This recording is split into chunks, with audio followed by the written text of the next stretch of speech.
They called him Moran, whether it was his own clan or outsiders. The name echoed the same. Some compared him to a dog, sometimes mockingly, sometimes admiringly. Not all comparisons were cruel. A few believed he was strong, even likening him to a legendary figure. But that wasn't the full picture. Most people came to him out of greed. And those who didn't? Moran never let them live in peace. He was strange, unpredictable, impossible to understand. His darker nature didn't fully emerge until he became emperor of the cultivation world. After that, no one dared call him by name. One day, a young boy from a distant village gifted Moran a puppy. It was small, adorable, full of misplaced confidence. The little dog believed it was clever, strutting around the grand hall like it owned the place. Time and again, it tried to climb the stairs to reach the throne where Moran sat in silence. But its tiny legs betrayed its ambition. Moran watched the puppy with a curious gaze. Perhaps he thought, this creature has courage, but no wisdom. He chuckled, strangely, almost bitterly, amused by the irony. Years passed. The puppy grew into a dog, then aged, and eventually died. Moran closed his eyes. When he opened them again, 32 years had gone by, years filled with chaos and reflection. Now, at 32, seated on his throne, Moran felt the weight of his own story. He picked up a grape from his fruit plate, slowly peeled its skin, letting the juice drip onto his fingers. As he undressed, he stared at the juice-stained hands, thinking, perhaps it's time. Time to descend into hell. He was the first king of the cultivation world. Sitting on that throne wasn't easy. Keeping it was even harder. To rule such a realm, one had to be like stone, unmoved by emotion, untouched by human frailty. Before Moran's reign, the cultivation world was divided into 10 clans. Each watched the other with suspicion. No one could change the world on a whim. The sect leaders were brilliant, and among them was a scholar, Li Chengxi, who read voraciously and earned the title of sect leader through sheer merit. Even arrogance, when soaked in wine, was said to invite divine wrath curses that could last thousands of years. But Moran was different. He was a vessel of chaos. In the end, he did what no one expected. He married the most beautiful woman in the realm. Becoming the king of the cultivation world was no easy feat, and once Moran ascended to the throne, he became the emperor of the Mahak Empire. Millions bowed before him. Those who refused to lower their heads were executed without mercy. Over the years, his fury hardened into stone. He crushed those who understood the ways of the world and fought for justice. Moran silenced them all. He even brought his own teacher to the palace and imprisoned him. No one knows what happened to the teacher after that. Rumors swirled, but truth remained locked behind palace walls. This was a time when alliances were forming. Among them stood a man handsome, fearless, and defiant. He didn't fear God, nor did he follow any sacred traditions. Such men had no place in the old order. And because of them, the world witnessed many upheavals. The cultivation world didn't want an emperor, and certainly not one like Moran. The scene shifts. Moran had filled his palace and kingdom with enchanted spells and mystical seals. But at that moment, another figure emerged. He was striking dressed in blue and silver robes, his face twisted in disdain. You could see him in the picture, standing boldly, sneering. "We've reached the foot of the mountain," he said. "And now you're all afraid. You want to retreat. Sitting here beneath the cliffs, what do you expect to achieve? Should I grind you all into chutney?" His voice echoed like thunder. "If we don't plan wisely, if we don't play carefully, what do you think will happen?" he challenged. "Or should we all become like you? And if we do, who will take responsibility then?" "We're just ordinary people," someone said. "If God's chosen one doesn't want to live among cows, what are we supposed to do?" They decided to stay at the foot of the mountain, waiting patiently to see how long it would take for him to come down to them. "Is this the right way?" they asked. "I think it's better this way." Hearing this irritated him deeply. Why was he so different from the rest? What kind of hatred did he hold toward Dake Shinjin that made him want to attack so directly? He calmed the crowd and spoke gently. "I know you hate your brother Muvi," he said, "but rushing to the top like this isn't the right way. Then we're shown who Suman really is." About 10 years ago, he was a brilliant cultivator admired by all, favored by the gods. But as time passed, his fate changed. He ended up at Marin's palace, imprisoned. Listening to the old man's words, Suman didn't know how to react. He tried to control his emotions, swallowing his anger, and said, "So how long do we keep waiting?" The old man replied, "I don't know. But for now, things are out of our hands." Others nodded in agreement. "He's right," they said. "Who knows, maybe Dick Shinjin is planning to attack us." The old man spoke again. "After all our efforts, we've reached the base of the mountain. It's best we stay cautious.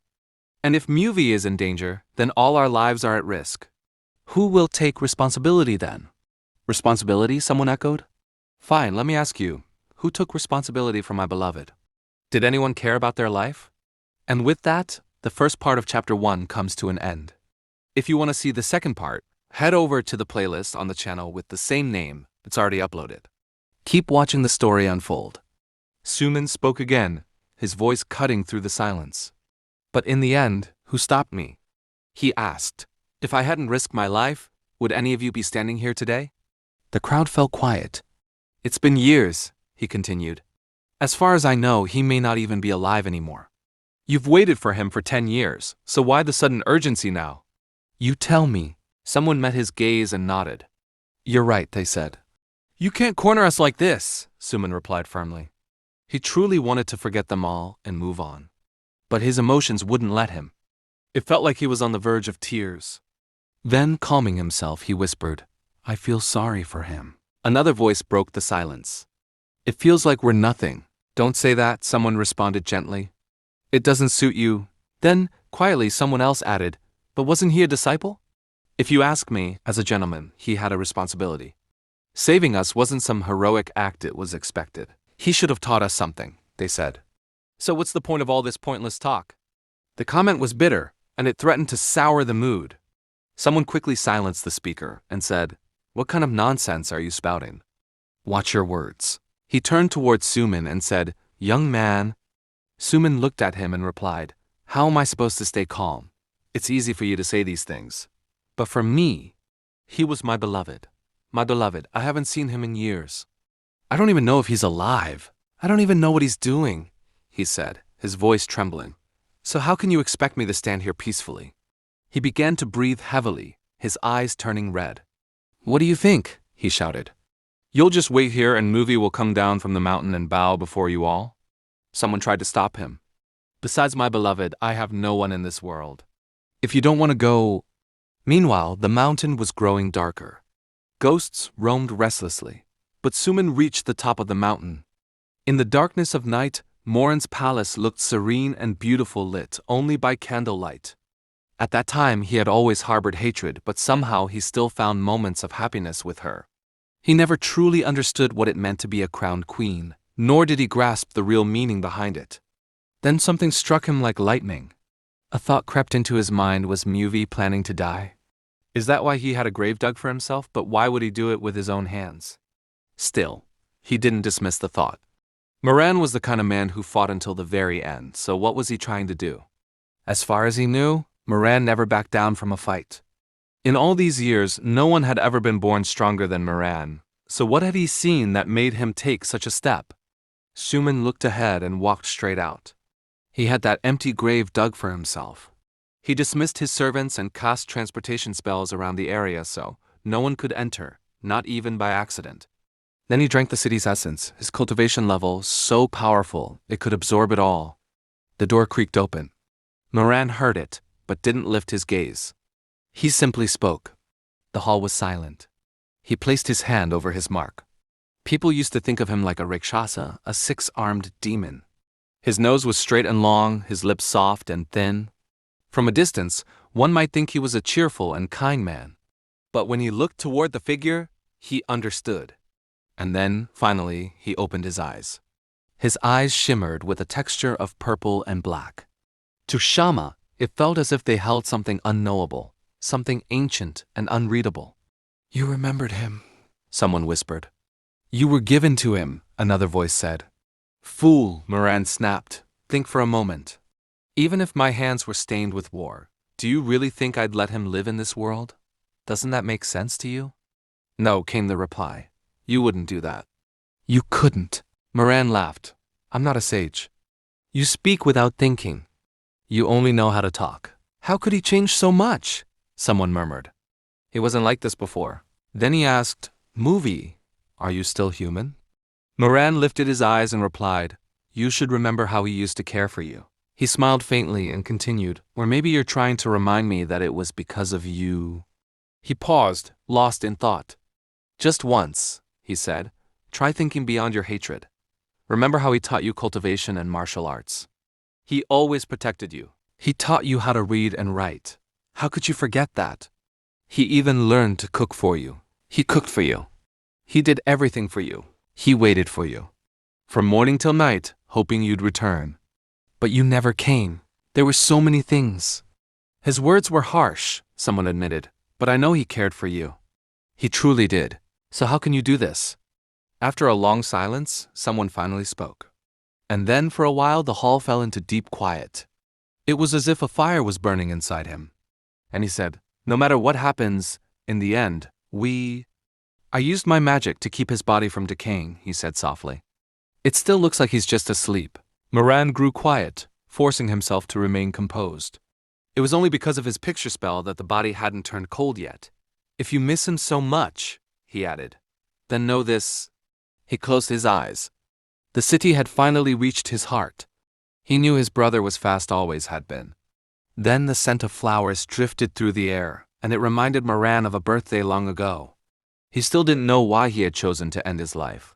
Maybe it was the place, the very spot where he had first met joining.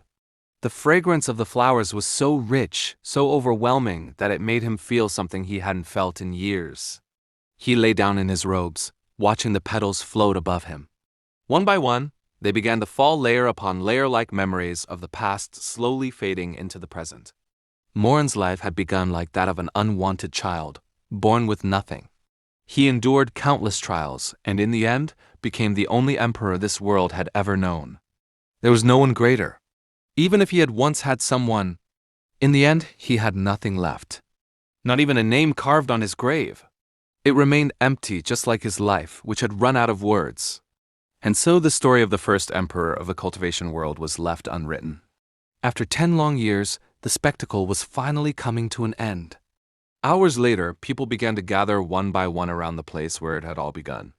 The one whose mistake it was, my heart remains still like water, but my thoughts have turned to dust. I never imagined that in those cold nights, spring would return.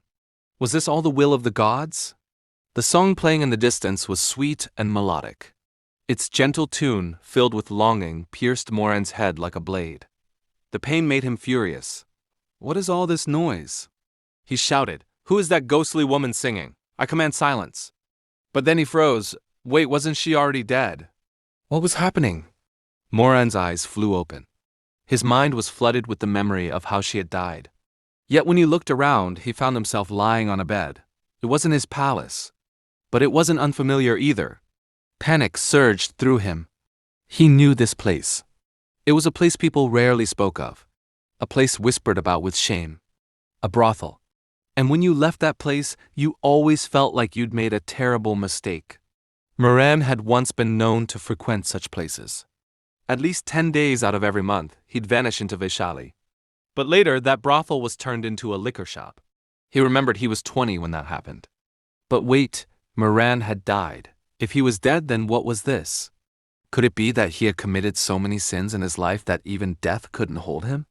Moran was lost in these absurd thoughts when he turned his head and saw a face beside him. He jolted upright. A storm raged inside him. What was going on? He tried to recall the name Rongse? No, maybe Rongjiao. He couldn't remember. Perhaps she had died from illness. Everything around him felt strangely familiar. Interesting, he muttered. Look how I've tied this with ration string. It's also known to me. Could it be, had he done all this? Moran had always found cultivators fascinating. He couldn't think of anything else now, except the possibility that he had returned to his own life. He looked at himself, but Moran had been 32 when he died. So why did he now look like a girl of 15 or 16? Session begins. The Lord of the Empire Taxianyan steps forward, honestly laying bare his emotions as he begins to speak. Moran said nothing. Nearly 10 years ago, he had liked Morangi quite a lot back when they were classmates. But now, at 32, no matter how much he looked at Dakshin, he couldn't feel a thing. Moran wondered if, as a child, his brain had been as foolish as a donkey's to have once found someone like that beautiful. What could be more nightmarish than this? Rungji glanced at him, puzzled by his silence. Maybe he was in a bad mood, Rungji thought. So he got up from the bed, wrapped his arms around Moran from behind, and said, "Young Master Moore, why won't you pay attention to me? Did you have a bad dream?" If this was truly his reincarnation, how had he been caught in it? Moran calmly asked, "What day of the month is it?" Rungji smiled and replied, "The 4th day of May." Moran frowned. "No, that was last year." "That's not fair," Rungji pouted. "At this rate, one day you'll forget me too." Moran thought to himself, when I was 15? This was a few years before that. So does this mean this is truly my rebirth? Or am I dreaming after death? Rungji chuckled and said, "Young master, I think you're just hungry. That's why you can't even remember the date. Sit tight, I'll bring you something from the kitchen. How about pancakes?" he added cheerfully. "And maybe I'll feed you with my own hands." He dressed quickly and returned a little while later with food. The tray was perfectly arranged. Moran was a little hungry, so he sat up and began to eat. But just then, Rungji stopped him. "Let me feed you," he said gently. He reached out, touched Moran's face, and looked into his eyes. Then, bluffing to hide his own nervousness, he said, "Why are you staring at me like that?" "The food's getting cold." But in truth, Moran wasn't thinking about Rungji at all. He was thinking something else entirely. He remembered how he had once been betrayed. Moran gently brushed his fingers across Rungji's lips and smiled at him. Dakshin had done something truly vile. If he wanted, he could have kept doing it all day. But now, this moment, this closeness meant nothing to Moran. He sat down and said calmly, "Sit." Rungji hesitated. "You know where you're asking me to sit, don't you?" Moran asked. Blushing, Rungji replied, "Why the rush? Wouldn't it be better if young master finished his meal first?" He was about to say something more, but then Moran pulled him closer. "It doesn't matter," Moran said. He reached toward Rungji's robe and gently slid it aside. In his mind, he recalled how, in his past life, he used to enjoy kissing Rungji in moments like this. But this time, it felt wrong. Moran knew the truth now. He had no interest in kissing him. The Moran of 32 was nothing like the 16-year-old version of himself. That younger Moran had believed in being gentle during intimate moments. But the older Moran, he didn't know how to be gentle anymore. Rungji's sleeping face carried a faint smile. Moran looked at him quietly. He brushed Rungai's hair aside and laid him down beside the bed. Then he reached for the bowl that had been left nearby. He had always wanted revenge. He remembered how he used to care for Rungji Hao in his previous life. He had even planned to free him from the place he was trapped in. But all that care had been shattered. Because in the end, Rungji had betrayed him. He looked at Rungji and thought, his face is his fortune. Without it, what would he be? But then something shifted. Moran felt a sharp ache in his chest, and tears welled up in his eyes. Rungji looked vulnerable, almost kind. Moran froze. That expression reminded him of Sim, his dear friend. He let the piece of food fall from his hand and wondered, what am I doing? In his past life, hurting others had become a habit. But now he had been reborn. There was no need to walk the path of sin again. He didn't want to repeat those mistakes. His eyes fell on a pastry nearby. He picked it up and began to eat. Rungji's lips glistened in the light, and his trust felt pure. Nothing had happened yet. Moran hadn't committed any sins. He hadn't killed his uncle or aunt. He hadn't crushed the 72 cities. He hadn't betrayed his reflection. He hadn't dishonored his ancestors. And most importantly, he hadn't married. No one had died. Everyone was still alive. He began to crack his knuckles and thought, in my past life, I mastered 2 techniques. And because I was so talented, the 3rd technique, Punarjana, was mine too. There was no one else. Just one thing. All those memories, the fears, the mistakes, the loneliness, the longing, they were etched deep inside him. Back then, he didn't want to live. Everyone believed that Moran would pay for his sins alone. That he would die with no one to call his own. And that's exactly what happened. When he walked the path of death, he was alone. He couldn't understand where he had gone wrong. How could a sinner like him be granted rebirth by the gods? Was it mercy? A chance to fix everything? If he truly had this chance, then what was he trying to prove by ruining his face again? These were all echoes of his past life. Rongji loved money. Moran thought, it's better if I teach him a lesson. He quietly gathered all of Rongji's valuables from the room and thought, I'm letting you go easily. Then Moran stepped outside and said softly, Uncle, Aunt, in my future, there will be creation. And as he spoke the final word, his eyes softened. They called him Moran, whether it was his own clan or outsiders. The name echoed the same. Some compared him to a dog, sometimes mockingly, sometimes admiringly. Not all comparisons were cruel. A few believed he was strong, even likening him to a legendary figure. But that wasn't the full picture. Most people came to him out of greed. And those who didn't? Moran never let them live in peace. He was strange, unpredictable, impossible to understand. His darker nature didn't fully emerge until he became emperor of the cultivation world. After that, no one dared call him by name. One day, a young boy from a distant village gifted Moran a puppy. It was small, adorable, full of misplaced confidence. The little dog believed it was clever, strutting around the grand hall like it owned the place. Time and again, it tried to climb the stairs to reach the throne where Moran sat in silence. But its tiny legs betrayed its ambition. Moran watched the puppy with a curious gaze. Perhaps he thought, this creature has courage, but no wisdom. He chuckled, strangely, almost bitterly, amused by the irony. Years passed. The puppy grew into a dog, then aged, and eventually died. Moran closed his eyes. When he opened them again, 32 years had gone by, years filled with chaos and reflection. Now, at 32, seated on his throne, Moran felt the weight of his own story. He picked up a grape from his fruit plate, slowly peeled its skin, letting the juice drip onto his fingers. As he undressed, he stared at the juice-stained hands, thinking, perhaps it's time. Time to descend into hell. He was the first king of the cultivation world. Sitting on that throne wasn't easy. Keeping it was even harder.